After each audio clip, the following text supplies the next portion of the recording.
Hey guys, welcome back to what I call an epic fail on my part.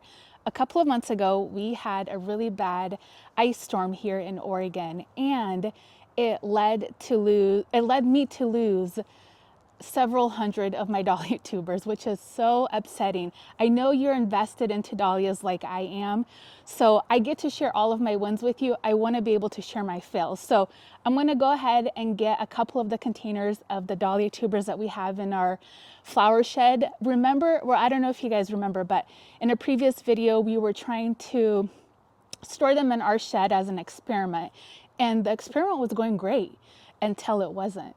And it's just so upsetting. But I wanted to be transparent with you. I wanted to show you what I did, what I will not be doing next year, and what actually has worked, which is really surprising. So let's go into the cut flower shed and then we will just jump right into it.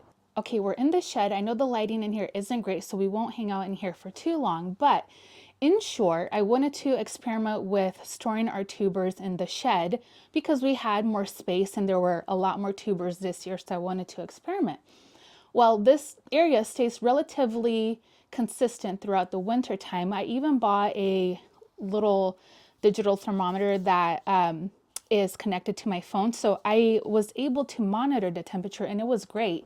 I think the lowest we got was around 44, 45. I also had a big tarp over them and a blanket. So they were well insulated and it was going great until it wasn't. So we had that winter storm, if you recall, here in the Pacific Northwest, and it just killed a lot of plants. A lot of plants are not even looking that good right now. Like our hellebores look a little wonky, but anyways, the dahlias they slipped my mind and I came out here and they were mush and it's so upsetting. And another thing that I wanted to talk about is our storage medium because I am a big fan of vermiculite. It has always worked really well for us, but this year it just didn't feel the same. I don't know if it's where I got it or the brand, I'm not sure, but this was the last container of dahlias and I saved it to show you guys. The other ones I already tossed, but again, we lost several hundred tubers. These are some of the other ones that I've gone through today. They look good. I have one more container here to go through. We'll do that together.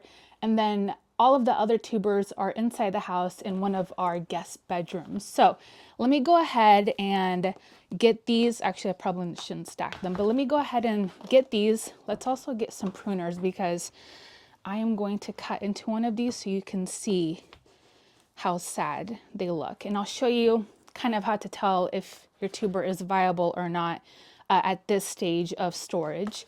And yeah, let's go do that outside though, so the lighting's a little bit better. Here are, let's see if I can find more tubers in here. I did get rid of a lot of the ones that were really moldy and starting to smell, but I did save several. You can see a lot of them just shrinked. I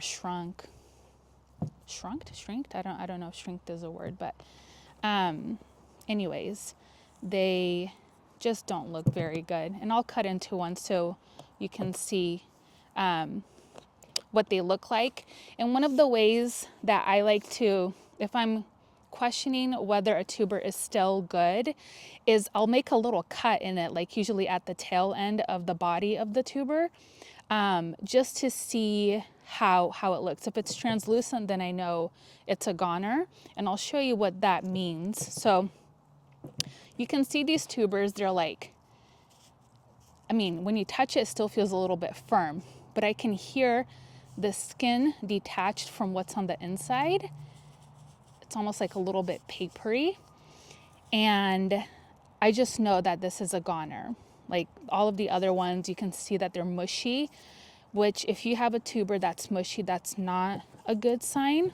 But if I cut into this one, do you see how translucent that is? It's, well, one, it's brown, but with a good tuber, I don't want to sacrifice any of my good ones, but you'll see a nice solid color, almost look like a potato, but all of these are just, you see how translucent that is? It's still lighter in color, but it's still pretty translucent in the center. So I know this is a goner.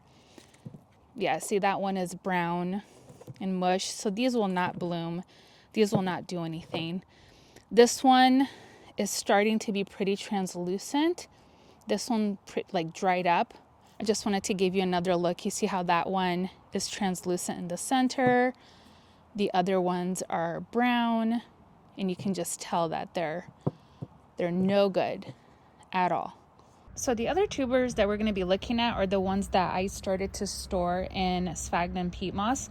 I was having a really hard time with the vermiculite that we got, and I couldn't get my hands on the big bags that I typically get every year.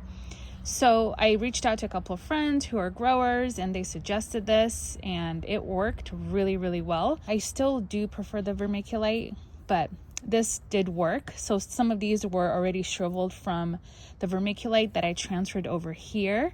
So there was a little bit of shrinkage, but you can see when you're checking on your tubers, you want them to be nice and firm. This one is a little bit wrinkly, but it's still nice and firm. The eyes are over there. I still see them. There's no mold on any of them. And if I go down deeper, and I just sandwiched these in like lasagna, which I've showed you guys in previous videos how I like to store our tubers, but you can see again, they look really, really, really nice. I'm thrilled that I still have a lot of the other ones that we dug up later, but still, you know, I lost several hundred, and that's really, really sad. But again, this is kind of what you're looking for with your tubers in storage. They look nice and healthy and firm. They're not really shrinking. And we'll talk about what you can do when you start to see your tubers shrivel a little bit like this. We'll talk about that in just a second. I'm surprised at the vermiculite. The tubers that we did have in vermiculite inside just weren't doing that good. So see, these were some of the ones that I pulled out of them, and I transferred it to here so they would stop shriveling as much. But other than that, I always have really high success with vermiculite, and this isn't going to turn me away from it. I just think it was an odd one. I'm not sure. Look at that. Look at the eyes right there. Oh, it makes me so happy when I start to see these pop out. But anyways, I just wanted to show you guys. This was kind of an experiment to use the sphagnum peat moss. It's not something I typically like to use, but I was kind of in a pinch and I tried it, and it worked really well. Now, one of the questions that I often get asked is, how do I rehydrate my tuber if it's shriveling? What I recommend you do is remove all of your tubers from wherever you're storing them, and then moisten the storage medium that they're in. So for us, it's typically vermiculite, but with the peat moss, I would just get it a little bit wet. Same with the vermiculite. So it's just a tiny bit cool to the touch. You don't want it wet. You don't want to be able to like form a ball with it or have water dripping from it. If you squeeze it in your hands, that is way too wet for the tubers. So just a light little touch of water, mix it around really well, and then put your tubers back into their storage containers. Now, they will continue to stay shriveled. They're not going to plump back up, but at least this will prevent them from shriveling or shrinking even more. It is important to catch them ahead of time so they don't get too shriveled, and then, you know, that tuber doesn't have enough energy to produce that year. So keep that in mind. Check your tubers, and if you start seeing a little bit of shrinkage or if it's shriveling, it's okay as long as it's still nice and firm. Go ahead and remove the medium, get it a little bit more moistened, and then put your tubers back in there. So I hope that helps. Now, because I did lose a lot of our tubers, I got to buy more tubers, which is really exciting. I think I've placed about maybe four orders so far from different farms across the country. I'm really excited. And I also bought a lot of these Longfield Garden Dahlia tubers from Costco, which I'm actually super impressed with the quality. And a bunch of these just like Dahlia packets from local garden centers that are actually in the room too. I'm about to open all of them, which is something I highly recommend you do. If you bought Dahlia tubers, whether it's at a garden center or like I did at Costco, I always open these up to check to see how they're doing, because oftentimes what happens is they can be moldy, and they can be like, there could be a lot of condensation in these bags. I think Longfield Gardens, I think these do a pretty good job at poking holes. But hold on, let me just open this one-handed here. So each variety comes, or there's 2 varieties per bag, and they come in these bags, and there are like a bunch of tiny little holes on the bag, so I know they're getting air to them. There's a lot of air circulation. But if I open it, okay, this is where I like to check the tubers to make sure they're not rotting. So I like to take them out, label them, and then I'll put them in my own storage medium until I'm ready to plant them out. You can see these look beautiful. I mean, there's a lot of like loose little tubers attached to this clump. So this is a whole clump of dahlias, and there's, you know, all of these little ones. I will come and just cut these off because they're broken at the neck area and they're really not going to be viable, but I can already see a couple of little eyes right there. So I know these are going to be very, you know, these are always going to perform pretty well. And if I look at this other one, look at that. The eyes are right there. Nice and visible. I love that. So again, it's a good idea to check the tubers that you bought now. If you're not ready to plant them, if it's still going to be like another month, then I totally recommend you open your packets and check them out before you just leave them in there for the next month or so. So this was definitely a lesson learned, not a learning opportunity, but nonetheless, I'm okay now that it happened. I know next year what we need to do if we decide to store the dahlias in the shed again. We do want to paint the shed and kind of zhuzh it up a little bit this summer. So I think what we're going to try to do is insulate it and maybe do like a batten board or shiplap or something on the inside. So hopefully that will help with the temperature fluctuations. If you have any ideas, let me know what you guys do in your area, if you store them in your shed or your garage. But I think that will really help the situation because every year we are increasing our inventory of dahlia tubers, and eventually I'd like to maybe start selling them on a small scale. So I definitely need to refine my storage process just because we have family coming from Brazil, so our guest rooms are going to be filled, and I can't always rely, you know, in storing them inside and keeping a room cool all winter long. So anyways, it was, again, definitely a lesson learned.